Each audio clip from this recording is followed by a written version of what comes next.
In the sense that why is Asar B'Tevis much more stricter than all the other Tanesim, with the exception, of course, of Yom Kippur? It's even more stricter than Tisha B'Av, believe it or not. It's on Erev Shabbos. Huh? It could be on Erev Right. Shabbos. You'd have to fast. It could be on Shabbos too. It could is right. The Shulchan Aruch bring down the way the calendar is set up now, it doesn't come out on Shabbos. But if it would come on Shabbos, we'd fast just like on Yom Kippur. And so now, since it does come out, it can come out on Friday, we fast into Shabbos, which normally we do not do, right? So, and the reason, so what is the reason? Because what is Asar B'Tevis? How is it much more stricter than Tisha B'Av? Even though Tisha B'Av, we sit on a low seat, we don't wear any shoes, and it's called Avelus. Asar B'Teves is not called Avelus. It's an Eis Tzara, but it's not Avelus. But it's B'Yom HaHu. What? B'Yom HaHu. You mean on that same day? You mean? Yes. Yeah. Okay, you could say that. But I mean, that's why it says that you do it even if it comes out on Shabbos. right. Or on Friday. Okay. Right. But the thing is, you have a contradiction on that point, because on Shabbos there's no Avelus b'far Hesya. You know what I'm saying? So you got a shtickle contradiction. Oh, how are you doing? Yes, I knew you'd make it. I have your chumash right there. We'll get you a sitter. We'll get you a sitter afterwards. Right. We'll be masader everything afterwards. First, just have a seat. See, sitter and masader. You get the play on words. Okay, good. So why is Asar B'Teves so much stricter? Because it's the beginning of the siege, which eventually led to the Churban Beis Hamikdash. Whenever you have the beginning of something, it's much more taken seriously. The reason for that is because prior to the siege, they were warned that Bnei Israel has to do tshuva, right? Now we're talking about the second Beis Hamikdash, right? So and we didn't have it like the first Beis Hamikdash. We didn't have Yirmiyah Novi to give us these extra warnings. But what happened was before the siege actually took place, people were pretty much going the normal way. They were comfortable in their homes. It's like if you take the Holocaust, which unfortunately was about 70 years ago, plus, before, let's say, 1933, when things started getting a little tough.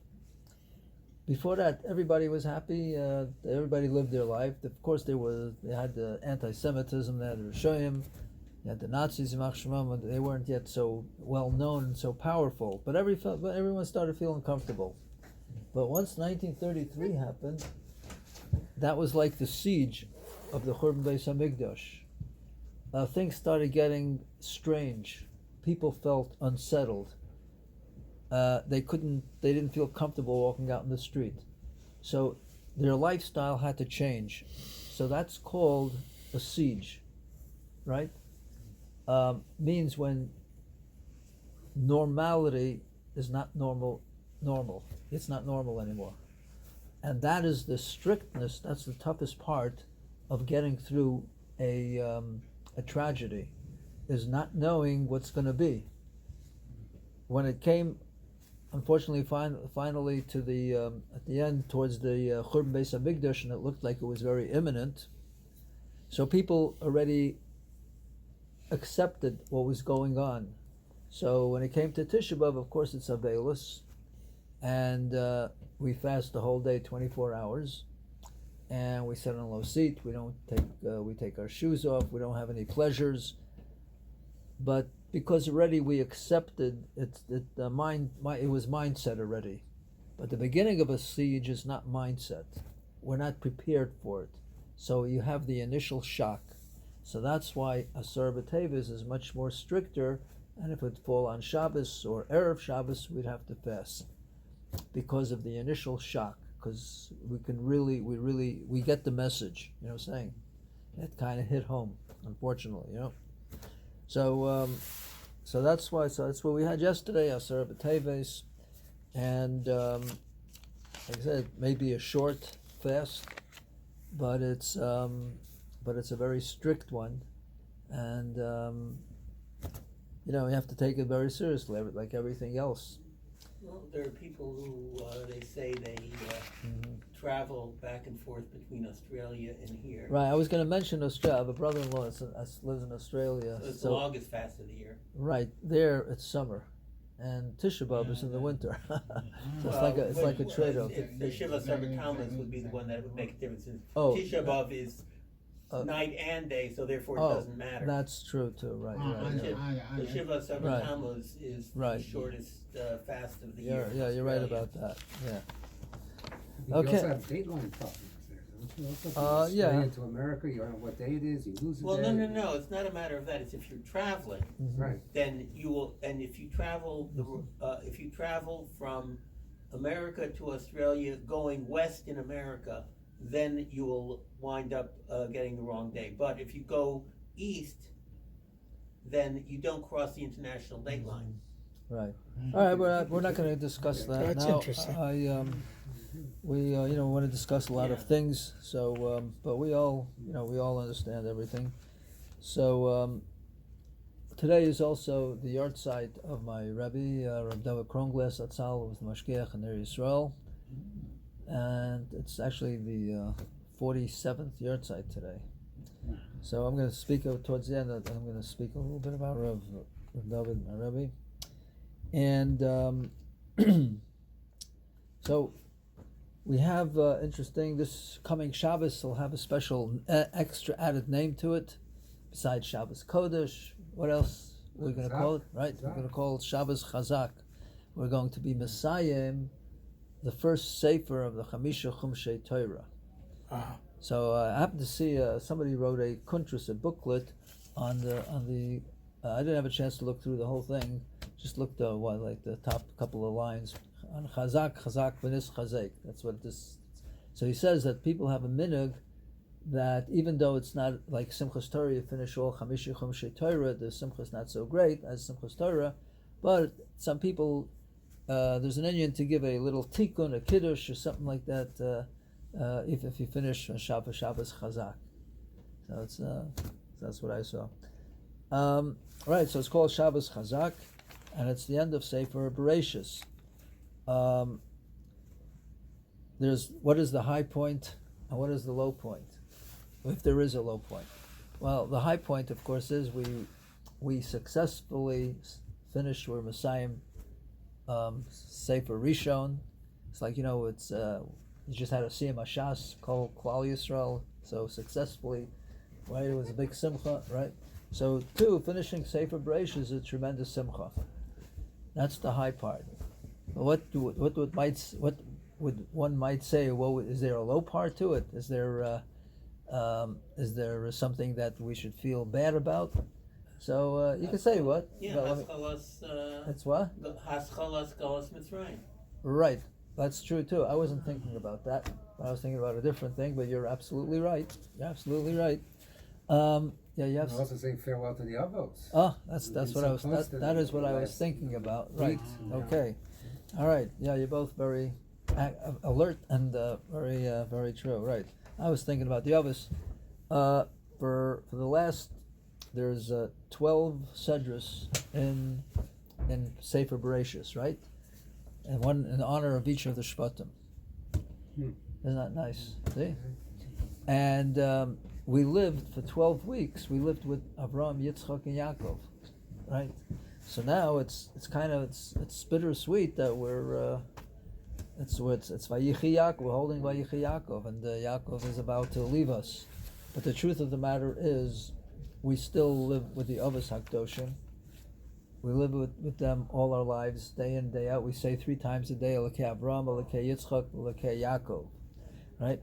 So I have here, and it says that when we make the Siyam HaTorah on Chamisha Chumshei Torah on Simchas Torah, right?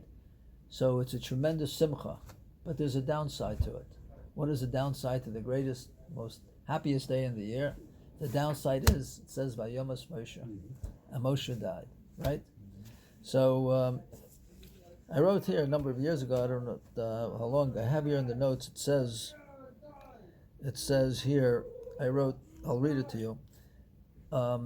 First of all, I remember people told me, that the minhag on Simchas Torah, you give Chasen Torah. That is the one who ends off the Torah. You give it to a Rav of a shul. You give it to a Rosh Hashiva or a Talmud Chacham, or whatever the custom is in whatever shul. If it's the president of the shul, the rabbi of the shul, whatever the custom is, whoever gets it.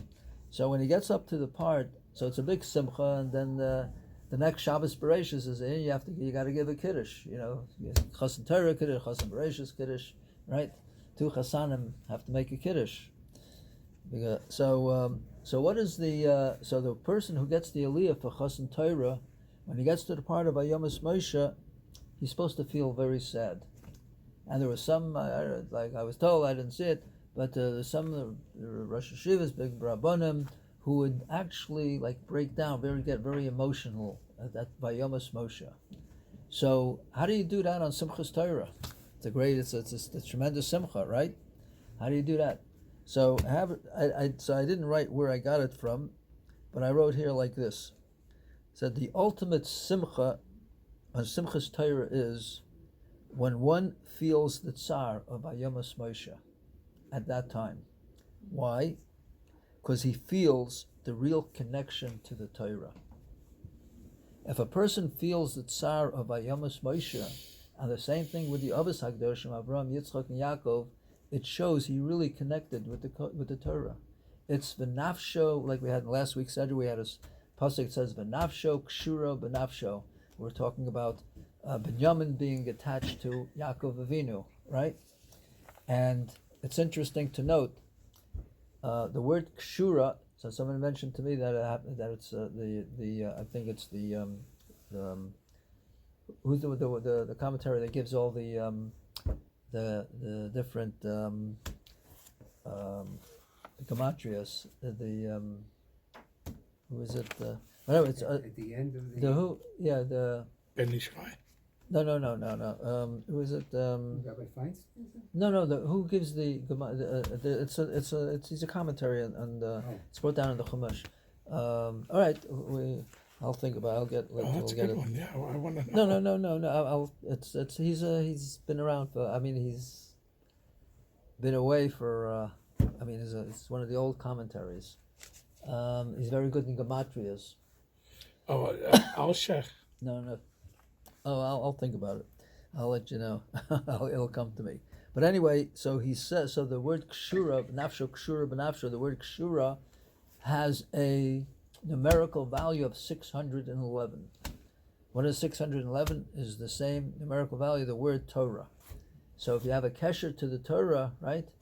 That's the true connection that somebody should have. So when somebody feels the loss of Moshe Rabbeinu, even on such a happy day, if somebody feels the loss of the Avos Hagdoshim, we're taking leave of them in one sense, but not in the other sense. We're always learning, but we're always talking about them, right? The rest of the Torah, the other 4 Sfarim of the Torah always mention Abraham, Yitzchak, and Yaakov, right? So we're not really taking leave of them. But if you feel the pain of losing them, of their when they passed away, when they died, so it shows we really connect with the Torah. That's the nafsho kshura b'nafsho. It's a tremendous level, and that in itself is a tremendous kavod haTorah that we show ourselves. So I mentioned Reb David Kronglass's yahrzeit is today. So when he read the pasuk, taught us the pasuk, Vayehi Yaakov be'eretz Mitzrayim shva esrei shana. That Yaakov lived in Eretz Mitzrayim 17 years. 17, first of all, is the mispar is considered malei tov. Why is it malei tov? Completely good. Because he's close to Yosef and his grandkids. Right, but the number shva 17. If you spell 17, 17 is spelled with tes, vav, and a beis. Yeah. Right? But there's another way to spell tov without the vav. It's called tes and beis, which adds up to 11, but it's also tov. The difference is one is called Malay and one is called Chaser. So the Yeah. one that adds up Tov to 11, that's called Chaser. It's missing the Vav. Now the one that's considered Malay, completely, fully good, it's not Chaser, it's Malay, that's 17. So he lived for 17 years in Mitzrayim. So Rav David Zal said, Vayehi Yaakov, when it says here Vayehi Yaakov, right? Why does it say Vayehi Yaakov? It says for the first time in his life, Yaakov Avinu lived the life that he wanted. Remember in Parsha Vayehi we said Bikesh Yaakov Leishev B'Shalv. He wanted to retire, in the sense that he wanted to do his own avodas Hashem. He didn't want to have to take care of the Shvatim. He felt they were old enough. But Hashem told him he still has to take care of them. So the last 17 years of his life, my Rebbe Rav David said, he said that Hashem granted him his wish of being in his ohel, doing his own avodas Hashem. Nobody bothered him. He was happy. He did whatever he did his avodah the way he wanted to. Of course, he was connected with his sons, with his children. He had a great time with them. You imagine sitting at the table with all of them, schmoozing and learning. But he didn't feel a burden. He didn't feel an achrayus, even though he did have the responsibility of his last breath, right?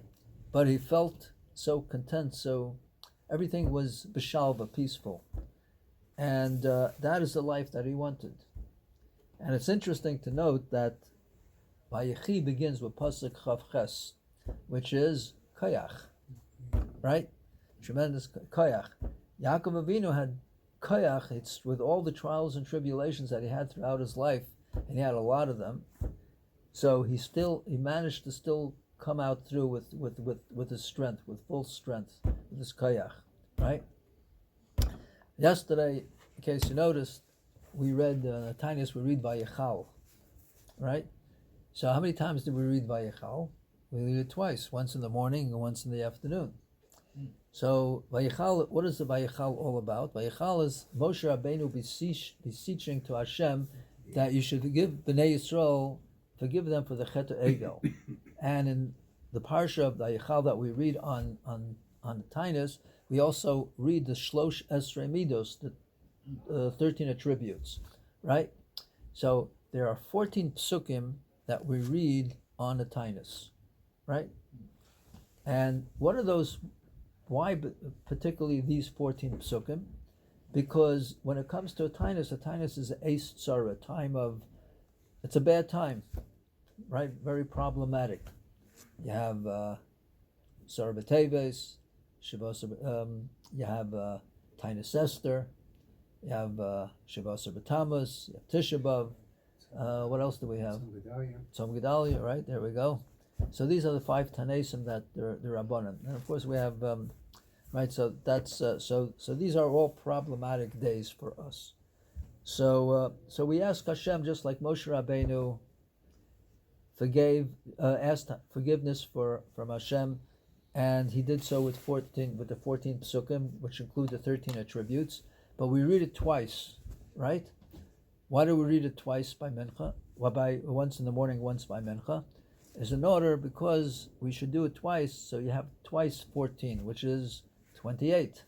28 is Kayach. We need a lot of strength to pull us through these difficult times. So, but HaKadosh Baruch Hu, throughout his trials and tribulations, always made sure that Yaakov Avinu had Kayach to follow through on whatever HaKadosh Baruch Hu gave him, whatever test, whatever nisayon he had to do, he was able to fulfill them. There were very difficult times being away from your son for 22 years, being away from your father for 22 years. These were difficult periods. Dealing with Lavan, running away from Esav, and Bechiras Yosef, right? It's difficult, but Hashem made sure he had this koyach, right? So here, HaKadosh Baruch Hu always watched over Yaakov Avinu, like he does with us. And really, if you take a look go back when you have time, at the Parsha of Vayechal, a lot of times it says there the word imach. I think so. I have to count how many times. 2 or 3 times it says the word imach. Imach means I'm with you. I'm always with you. I'm always with Klal Yisrael. right? Yaakov Avinu was always with Yaakov Avinu, right? With all the Avos HaKadoshim. So HaKadosh Baruch Hu is always with us.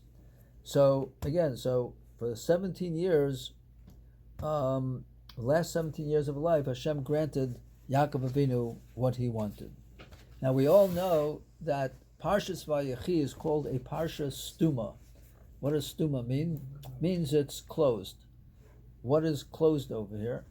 Yaakov Avinu, he wanted to reveal to the Shvatim the end of time, right?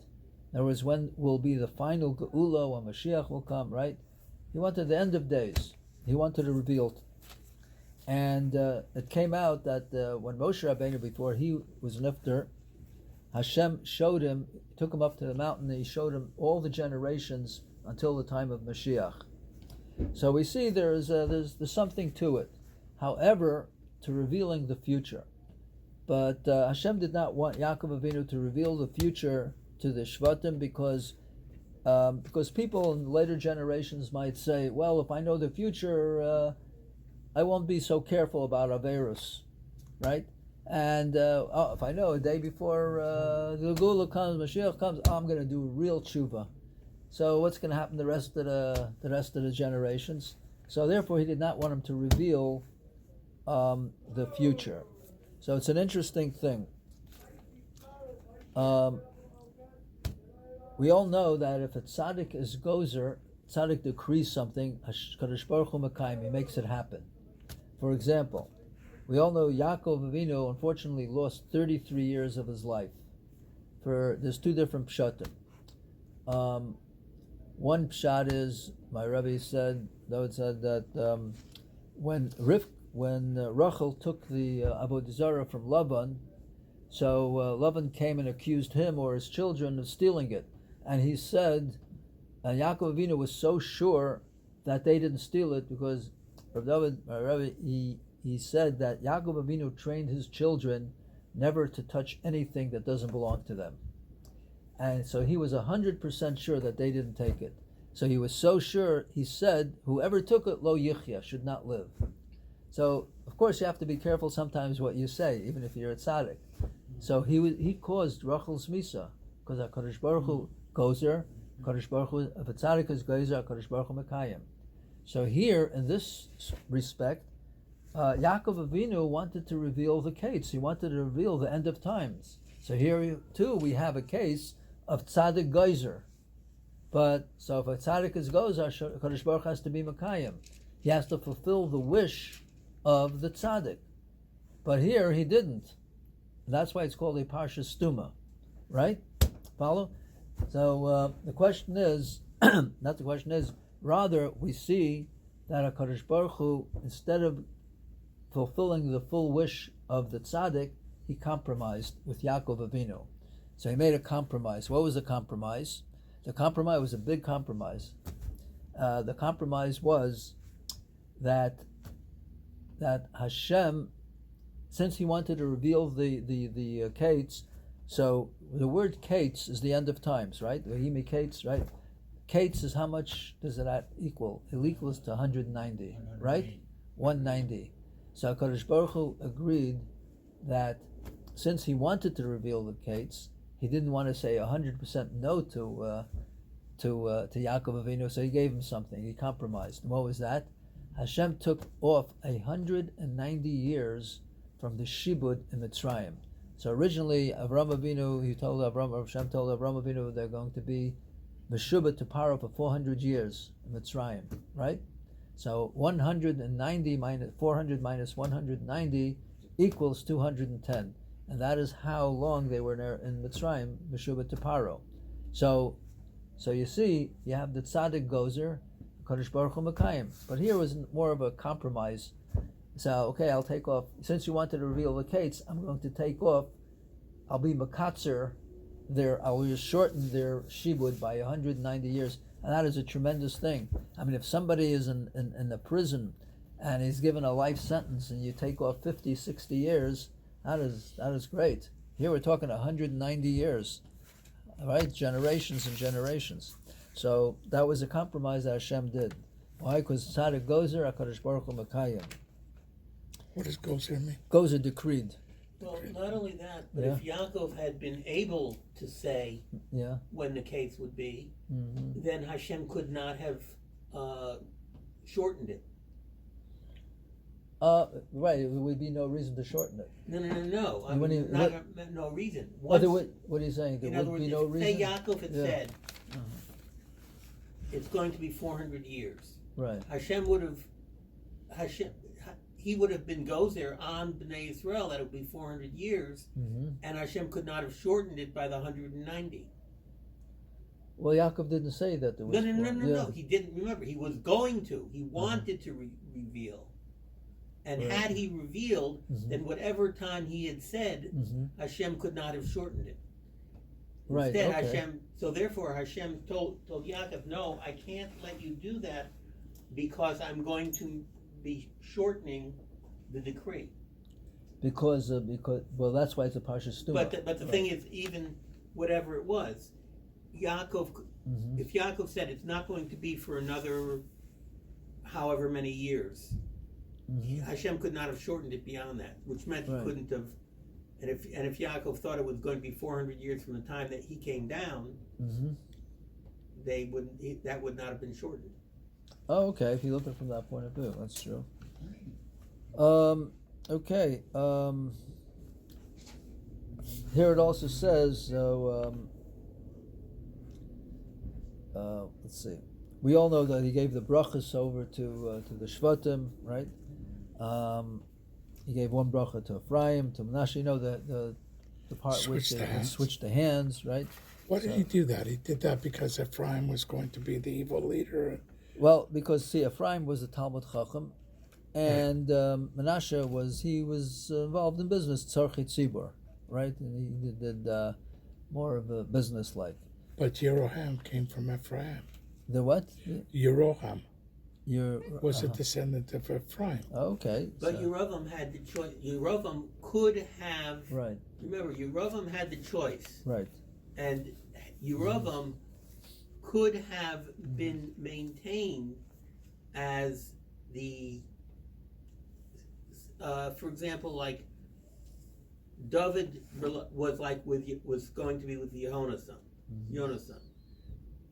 Yeravam could have come back and set things up and kept and pulled Rechavam back into tshuva, because Rechavam messed things up. He could have, if he had not created the idols and had not done the chet, then he could have pulled the community. He could have pulled the community and kept Malchus David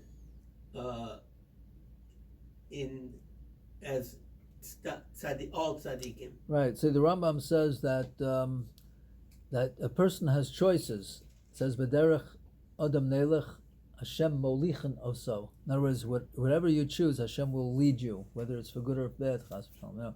So he said you have a choice. You can be like a Rasha like Yerubim ben Nevat, or you can be a tzaddik like Moshe Rabbeinu. You can be a Ganav. You can be a you know. It's whatever you choose. So Hashem will lead you. What does that mean? Hashem will lead you. In other words, if you want to get yourself into trouble, Hashem will lead you to get into trouble. Right. If you want to get out of trouble, Hashem will lead you to get out of trouble. That's so that's in itself. It's a different sheer altogether. But the point is that we have choices because that's the way the world is set up.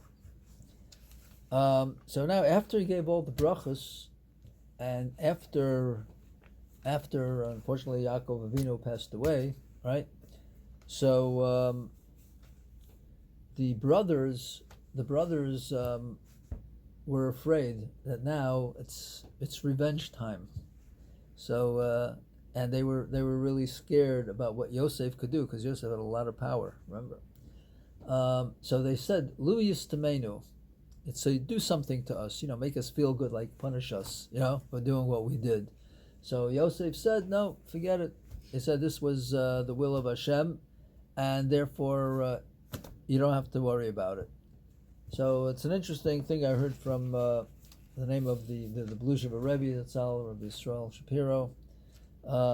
So he said concerning this pasuk, Lulis Tamena, where the Shvatim said that, do something to us because we feel guilty for what we did for you. And so up to this point, they would never. They felt that Yosef would never take any revenge while Yaakov Avinu was alive. So, the Bluja Rebbe said, it says like this: when Yosef HaTzadik decided, he said he's not going to retaliate. He's not going to do anything. So it says in the Gemara, brings down. It's in the Gemara Pesachim. It's in a couple of places. It says Kol Hamavir Al Midosov Mochlin Lo Kol Avonosov. What does that mean? If somebody is mavir on his midah, passes up his midah, what is this midah? Let's say somebody did something bad to any one of us, so our midah would be, we'd get angry at the person, and we would say, we would maybe want to take revenge in a small way, not like, we shouldn't take revenge. It's up to HaKadosh Baruch Hu to take revenge. It's not for us. But it's if a person, he doesn't, let's say we won't get angry. We'll overlook it, forget about it. Okay, somebody did something not nice to us, so Ma'avir al Midosav means instead of getting angry, just obviously it happened for a reason, and whatever that reason was, just get over it, right?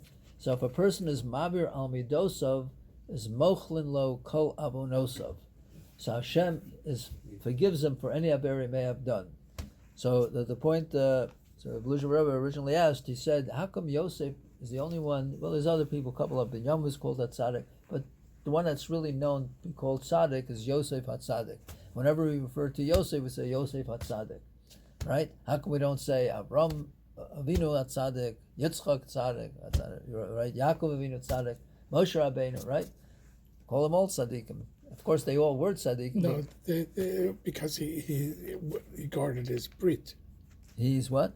Guarded his brit. Right. But even more so, so the name of the Bluja Rebbe said that the fact that he was Mavir al Midosav, he passed up his midah, he didn't get angry at the brothers, so Hashem was mochel him for any aver he may have done. So since he had mechilas avonos, he didn't have any averos, so he was considered a tzaddik gomer. So that's why he's called the Yosef HaTzaddik. That makes a lot more sense. Right? So this is from the Bluja Rebbe. So therefore Yosef is called Yosef HaTzaddik, right? So I had a question on that. Who is the Belosha? Tell us a little bit about the Belosha Rebbe. Bluja Rebbe. Bluja. Yeah, there was a lot of interesting stories about him and the Holocaust. Where is he? He's in Europe? He was originally in Europe. He's a fifth generation of the Bnei Yissaschar. Ben Achar, Ben of the Bnei Yissaschar. You heard of the Bnei Yissaschar? Everybody did? No. Oh, well, he was Rav Tzvi Eli Melech from Dinav, a city called Dinav. Actually, this past few days, past Shabbos, his the Dinav Rav was here. Right, he was here. Right. Yeah. So also. That's a Dinav Rav. Yeah, from the same family. He's a descendant. He's the one who was here is a grandson of the Minchas Elazar. Did you ever hear the Baal Minchas Elazar? Tell us. He's also from the same family, from the Bnei Yissaschar, from Dinav, right? And that's a city in Russia, Ukraine, in Poland, I guess, wherever it was. In Poland, I think it was. I'm not sure. Yeah, but he was quite a Rebbe. This Dinav. Yeah, you saw him. You were here. He was good. He gave a great cheer. Right. So another time I'll tell you some stories. Oh yeah. About him. As a matter of fact, my younger son, who's named after my father, I asked him to be the moil. This dinner, he was the moil. Where is he's here in the United States? Yeah, he lives in Williamsburg. Williamsburg. Yeah. Oh, New York. Yeah. Oh, okay. Right. He's right. So Not quite American. okay, you gotta go visit New York. What can I tell you? We'll set you up there in Williamsburg Borough Park. Okay. Yeah. Oh, yeah. I've seen Borough Park. Now I want to see. Okay. Well, we'll talk about it another time. But it's okay. Sorry. So my question was, because Yosef was mochel, Hashem was mochel Yosef and all the Averos, right? You call him the tzaddik. So how come he lost? We all know he lost 10 years of his life because he did not correct his brothers when his brothers said, what is he? Avdecha avi. No, he's your servant, your father, your servant. So he said it 10 times and he didn't correct them. the brother shouldn't have said that your servant is alive. You don't call your father a servant. And that's why he lost 10 years. So he didn't correct him for 10 times.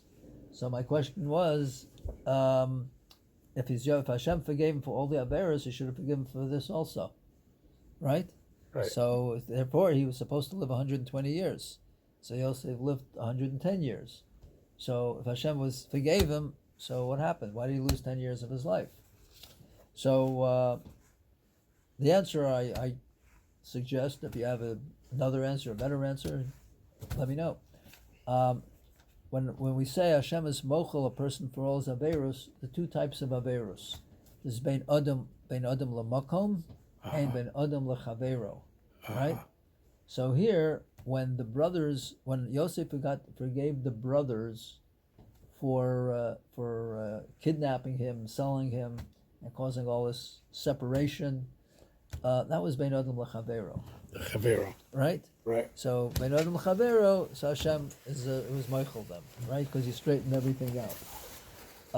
But bein adam lamakom, that's another story altogether. There, you have to come on to HaKadosh Baruch Hu. You have to tell HaKadosh Baruch Hu, I was makir, I did something wrong. So maybe he didn't pick that up. So maybe he didn't straighten that out. Well, I don't know, I can't say, But obviously he lost 10 years of his life. Well, I saw another one that said it was not a matter of averos.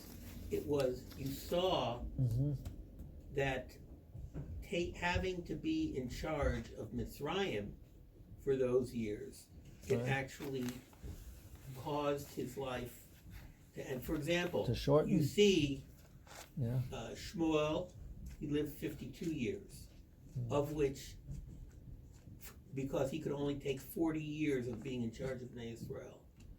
Shlomo HaMelech, he died at 52 or 54. Again, 40 years. 52 or 54, Shlomo. But it was 40 He years reigned after 40 he years. became Melech. Right. David HaMelech actually lasted 40 years. Mm-hmm. You see that those people who are Malachim and Tzaddikim, it takes away from their lifespan. What do you mean the responsibility? The responsibility. All right, it's and another way having to look do, at it. And to be responsible, and being Mishneh L'Melech, it caused Yosef to lose those 10 years. Who says this is your own shot? No, I saw this, and I don't remember who said it. Possibly, what's his name? Rabbi Kornfeld? I think I saw it from one of the things from the yeshiva in Eretz Yisrael. All right, whoever it was, I hear what you're saying. Yeah. So he was making the point. Yeah, that's a good point. For example, Yoshua, he died at 110. Unlike Moshe, who died at 120, because he was the shofet of Bnei Israel for those last 30 years of his life. He was 80 when they went into Eretz Yisrael, and he had to set it up, and he was in charge. Who was 80 when it? Who was Yoshua. Who? Yoshua. Yoshua was 80. Yoshua was 80. Right, because he I was thought you 40 mentioned when they left Right. Mitzrayim. Okay. But you see, all these great malachim Right. died younger than they otherwise should have been. Because, for example, Menashe, he was the melech for 52 years, but it says that the last some number of years he tried to do tshuva and tried to change Israel, and he failed. So that's the whole thing. So similarly, Yaakov, okay, it's definitely a good point to bring out, but it's how you look at it. You know what I'm saying? It's how I look at it. Yes. But if you're going with the way I'm presenting it, where based on what the Blue Shiva Rebbe said, that Mavir Amidosav, Mochel no Kalamunosav, that's why he was called a tzaddik, because he didn't have any Averis. There were no complaints against him. So here, but there was a complaint, the fact that he didn't correct his brothers. as far as the so that was my question. Why does that include? So you might be, it might be a valid point that maybe my question is not a question altogether, but we know it has to be a question because person does not lose years of his life unless there's a reason for it. Yeah. So to say that was because of the pressure of the office that he had, I don't know if that's you can go either way with that. You know what I'm saying? And as you see that when Yaakov came to Mitzrayim, Yeah. Paro saw Mm-hmm. the pressure that he had been under, and that he looked so much older than. Yeah. Mm-hmm. I hear what you're right. Though right, that was another reason why he lost 33 years of his life. Right. It says that when he met Paro for the first time, so Paro asked him how old you are. So they had a whole conversation. So the conversation is 33 words. Mm-hmm. So really, he should have looked much better in the eyes of Paro, because even though with all these pressures, he shouldn't have aged. He should have had he has a Muna. Hashem knows what he's doing, and there's a cheshbon there, but I guess everybody's still a human being. We you get tired, we get hungry, and we worry. What do you? And even though we see, and certainly the Avos HaKadoshim saw all the wonderful things that HaKadosh Baruch Hu did for them, and somebody once mentioned to me, I've never seen this, I don't know where you got it from, so somebody once mentioned that after the Akedos Yitzchak, so Avraham Avinu asked HaKadosh Baruch Hu, do me a favor, don't test me like this again.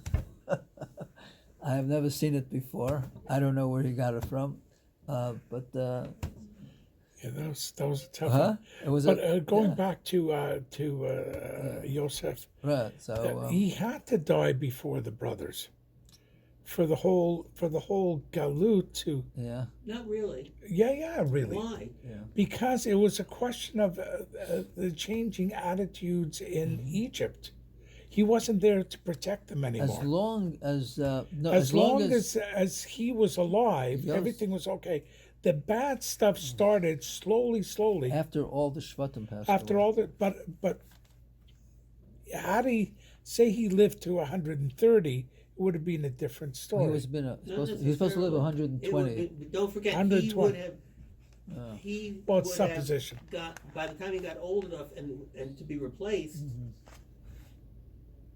You don't know how. So his influence would say they would continue. But the thing is, it's still once all the it was all the front. As long as No, but any it of these didn't ones- happen immediately when the No. last brother died. It started then. It Yeah. started when he died. The oppression slowly Right. started. Well, The questioning. it says in the Chumash, it says There was a new king in this. that's the next week said about Yokam Melech Chodesh Al Mitzrayim. Yeah. But it says here by Yomis, next week said about Yomis Yosef B'chol Echav, and Yosef died and all his brothers B'chol Hadarahu, and that entire generation. And what happened following? Uvnei Yisrael Paru Vayishritzu Vayirbu Vayatzmu B'mod Ma'od Vatimole Artasam, which means that Bnei Yisrael became very strong. They multiplied, and they became a very strong nation. And then it stops. There's a break, and it says Vayokam Melech Chodesh Bekola Al Aretz. No, Mitzrayim. the key phrase there is in Bekola Aretz, because it wasn't only in Goshen. They moved. Right. Vatimole Yeah. Aretz Osam. But Timela Aretz. It wasn't an Aretz, Aretz Goshen. Maybe it Right. was, but it was Maybe in. they moved into the proper Mitzrayim. Maybe That- they that- should. that- they started Yeah, assimilating. right. So that was a mistake. Right, That right, well, not a mistake. That's I just mean, the way it goes. That's a good point. That you're right. Maybe. They felt that, but the Levim always stayed in Goshen, and that's why they were safe. Paro didn't touch them. Because they had lands there, and because they're Kohanim, just like Yosef spared the Egyptian Kohanim, Mm-hmm. the Didn't take their Leviim land, were right, spared. right. by Right, the so, Paros as well right. afterwards. mhm. I was referring to the Balaturim. I don't know why Balaturim. I couldn't. Oh, Balaturim. Yeah, right. So Yes. somebody mentioned. Heilige. Huh? Heilige. Sure, right, Balaturim. Okay, great. So And now, what was the context of the this Balaturim? what?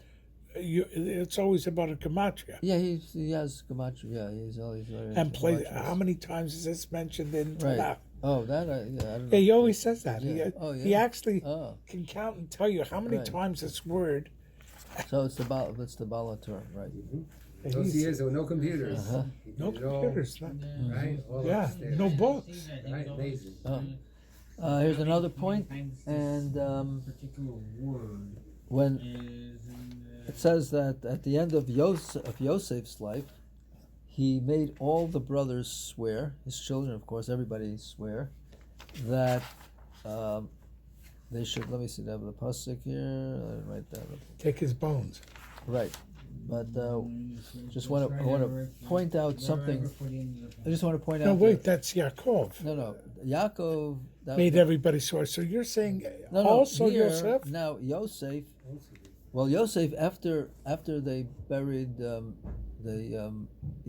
Yosef and all the children went to Canaan to the Marsa Machpelah to bury Yaakov Avinu, but they all had to come. But Yosef had to come back to Mitzrayim. Well, don't forget, Paro kept the wives and the children as hostages. Well, I guess so. You can call if you want to call And it that in way. fact, Yosef knew Mhm. that they would not have been that Yaakov, he was able to convince Paro to let them go and come back, but Mhm. they also could not have allowed Hmm. anybody else to be buried in. Right. To be So buried what I in- want to in Canaan. That's correct. Here, what I want to say is in pasuk Chafhei. It's the second to the last pasuk. That's at the interesting. end. So none of the other brothers got buried. No, it says that They're Moshe all brought in them all. Mitzrayim. They So if couldn't leave Mitzrayim. So if we went to Mitzrayim now, we can find their graves. No, No, they- Moshe Rabbeinu Took brought all the them. bones back. You Moshe brought Rabbeinu back got- all the bones. Yeah, yes, each Shevet Mhm. brought back With the coffin Mhm. of their ancestor. Oh, that's right. But the only one they had trouble with was With Yosef. Yosef, because he Yosef. was embalmed. right. No, but also Paro purposely put his Sunk him sunk him. It was a very heavy in the coffin Nilus. in the Nile because he understood because of the swearing that Yosef made them say. It says Vayashba Yosef. Yosef made them swear. Bnei Yisrael lemor pokod yivkod elokim eschem v'alisam esatzmo. In other words, it says remember, right? That and this was a decree also from Hashem, and it's interesting. It's in pasuk Chafhei. Chafhei is the Rashi Teves, the abbreviation of Kisei HaKavod. In other words, God would not let anyone from Bnei Yisrael leave Mitzrayim unless they took the Atzmas Yosef. So Paro knew that somehow, and therefore he buried Yosef deep that nobody can get his coffin, right? And the only way to get this coffin was through for Moshe Rabbeinu saying the Shem HaMefarish to bring it up, and then we'll talk about that next week. But here's an interesting thing: if you have the Chumash, the second to the last pasuk, it says Vayashba Yosef es Bnei Yisrael lemor. It says Pokod Yifkod. What does Pokod Yifkod mean? It means Remember. Right. So there's another word for remembering. It's so Zachar, right? Remember. So how come he used the word Pokod here and not Zachar? Pikodon. What? Pikodon. Oh, Pikodon. Oh, that's true too. I hear you, Lord. Yeah, that's a good. In chop. other words, he's saying Yeah. this is not just it's not just a remembrance. It's a remembrance. No, Okay. it's a pikodon. In other words, what is a Right. pikodon? A pikodon is Right. something that you have Uh-huh. so that you will repay a debt. Okay, that's true. In other words, he's saying Yeah, it's a good this point. is not just that you're going to remember me. That He's is- saying, but you're getting out is going to be a pikodon. That is a good point. But I have another angle to take it from. The reason Yosef used the choice words of Pokod Yifkod instead of the word Zachar, remember, is because the last time he used the word Zachar, remember, it got him to a lot of trouble. Remember, when he told the Sar Hamashkin, says when you go back to Oh, Paro, right. He said, lost 2 right, years. He said, you remember, Yeah, right? And he, Remember, and he, and right. he was, and he, So he didn't want to remind Hashem of the of that episode, right? And I think it's either he knast himself an extra 2 years in prison, or Hashem caused him to be an extra 2 years, whatever the story was. So he got into trouble for that choice for showing a lack of emunah. So he didn't want to use those words to be ma'ur, that there was a problem, saying it, showing a lack of emunah, right? So it says v'lo yizachar, right? He told him to remember, right? It says ki im zichartani, right? You should remember, right? His kartani al paro. And it says at the end, the last pasuk says v'lo yizachar Sar Hamashkin es Yosef vayishkachei, forgot all about him.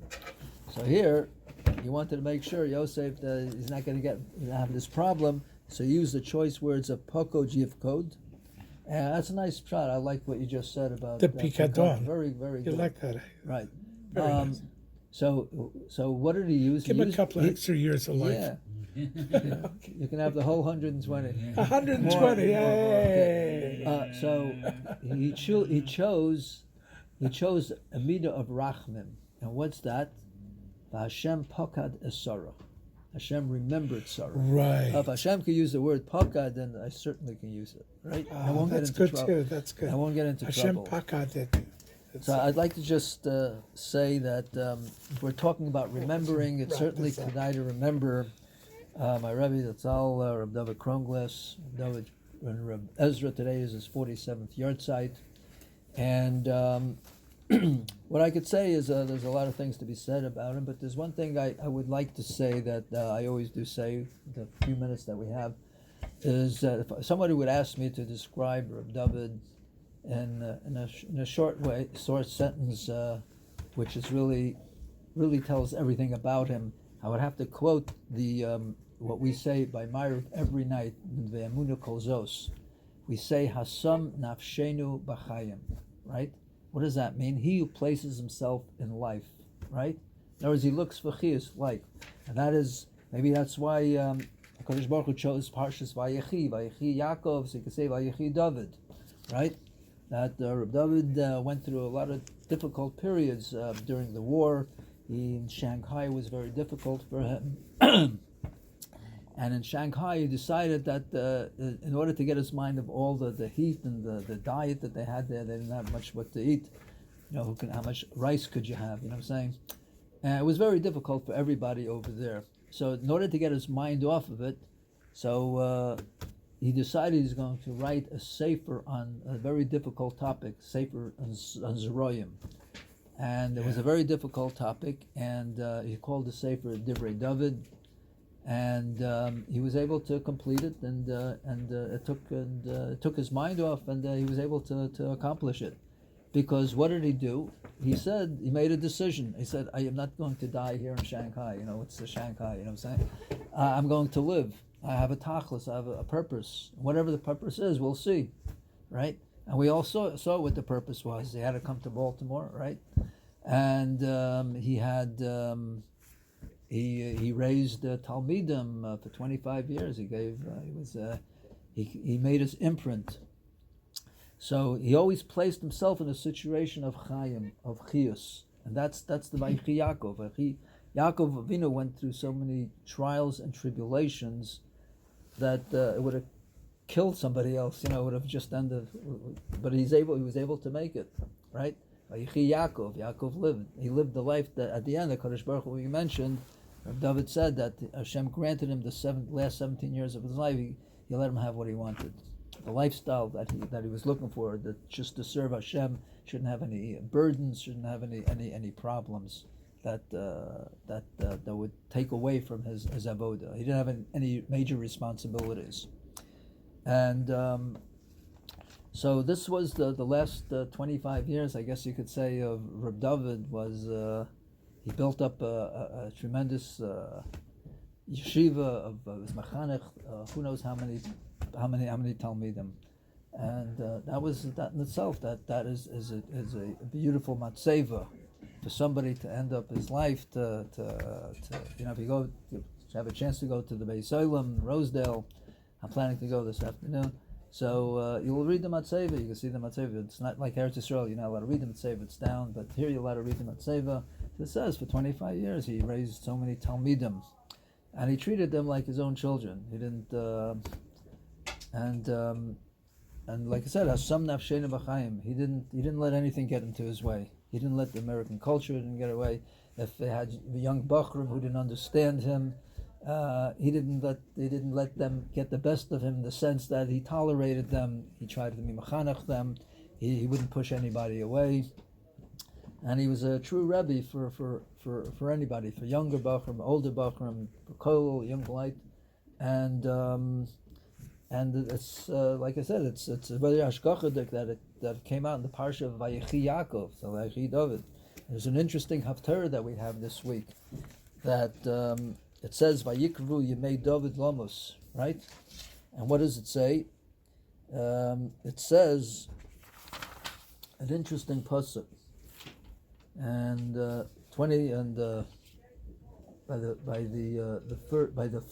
during the shiva, somebody came over to me and pointed out to me this yeshiva was very everybody was very sad. So they asked somebody one of the to go up to daven Musaf. It was on Shabbos, that first Shabbos, and nobody wanted to daven for the Yamud. And so somebody came over to me. I'm not saying I'm not making a wave of myself, but somebody came over to me and said, "Would you like to daven Musaf?" Nobody wants to daven. So I said, and he pointed out to me something, and I said to myself, "Yeah, I'm going to daven Musaf."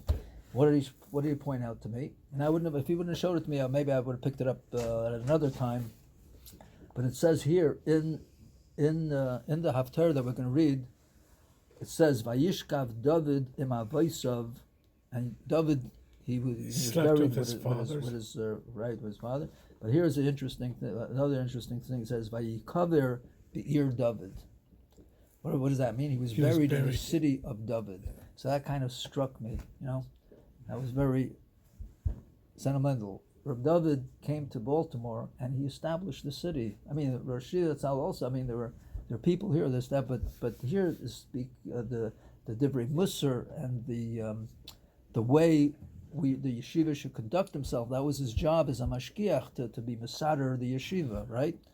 And so he set the example. He set the tone, and he was zeicha that the city should be called Ir David. Vayikaver be Ir David. So it's very hashgachadik that his levaya that he was nifter in the week of Vayikaver be Ir David. So everything comes together, and it's not for nothing. So today is like I said, it's a very chashuv day. I wanted to daven for the Yom. I daven for the Yom in the early minyan. I already daven mincha, and because I wanted to daven in honor of my Rebbe's yahrzeit. So it's a big schus today. We all gain when a tzaddik, the yahrzeit of a tzaddik has an aliyah, Shema has an aliyah. So we also have an aliyah, whether we had a close shaychus to him or the fact that we're Be'ir David today. And we are all here, Be'ir David. That in itself should be a tremendous aliyah. And it says, the last pasuk in the haftarah, it says, Shlomo Yashav al Kisei David Aviv, and Shlomo sat on his father's throne, Batikon Malchusa Mi'od, right? And he established the Malchus, right? And so what we can do today is to remember the avodah of those who hadn't had the chance. You can speak to Talmidim, but the fact the koyach, Rav David still has a koyach here. Why? Because Batikaver Be'ir David. This is his city. This became his city, and because it became his city, we can talk about zeicha to his Torah, to his avodah, and we all. And even if you never met him, you're still living here in the city of Baltimore. You still have a shaykhus to Reb David, or in Reb David and Reb Ezra. We should all obviously have an aliyas neshama, and through his aliyas neshama, we should too have an aliyas neshama, and both in guf and neshama and taka b'zeicha to meet everybody. B'achris hayamim b'yizgail tzedek. Amen.